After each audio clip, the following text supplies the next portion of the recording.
time ago, in the area of East Java, precisely at the eastern tip of the island of Java, there were two large kingdoms, namely the Belambangan Kingdom and the Klungkung Kingdom. One day, there was a war between the Belambangan Kingdom and the Klungkung Kingdom. It turned out that the Klungkung Kingdom lost. But Rupaksa and Surati, who were the son and daughter of the Klungkung Kingdom, survived and decided to flee and spread out on the road to outwit the enemy. One day, Raden Banterang went to a forest for hunting with his bodyguard. Then, Raden Banterang saw a deer and he decided to shoot it. But the arrow missed and the deer was scared and ran. Raden Banterang didn't give up. He continued to chase it until he finally realized that he had been spirited from his bodyguard. While Raden Banterang was looking for a way out, he met a beautiful woman. "Your Highness, what are you doing here? Forgive me if I startled you." Who are you? "I am Surati." Where are you from? Surati didn't answer Raden Banterang's question. She was afraid to answer it because Raden Banterang was wearing noble clothes. So she decided to hide her identity as a princess of the Klungkung Kingdom. After a few days living in the forest, love grew between the two. Raden Banterang decided to invite Surati to the Belambangan Kingdom to marry her. After a few days of Banterang's return, the kingdom held a wedding for the two, and all the people welcomed it with joy. Surati's life after marriage was full of happiness. I heard you got married. From the look on your face, you are so happy, Surati. Do you know who killed our father? Yes, I know my brother. It's that easy for you to answer. Even though the king of Belambangan did it, you are living happily with his son. We must take revenge for what they did to us, Surati. No, my brother, I've been willing to accept this all. Maybe this is destiny for me. After Rupaksa no longer forced Surati to do the evil deed, he then gave a headband from the Klungkung Kingdom as a memento for Surati. He told Surati to put it under her pillow to always remember where she came from. Then Rupaksa left Surati.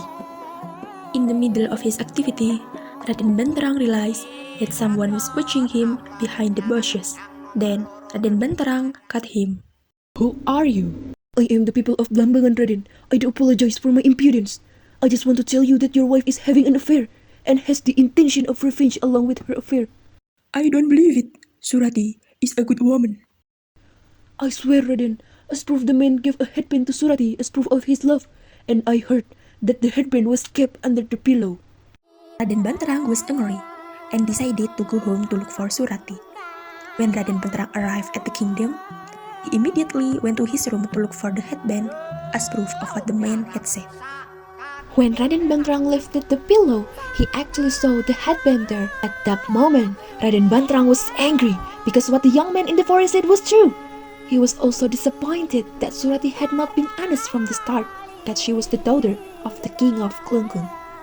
In front of her husband, Surati tried hard to explain this to Raden Banterang, and she also said that Raden Banterang was the only person she loved. However, Raden Banterang's anger did not subside. Instead, he forced Surati to come with him to the lake, where they first met. When they arrived at the lake, Raden Banterang's anger was still there. Demonic incitements had tempted him to kill Surati.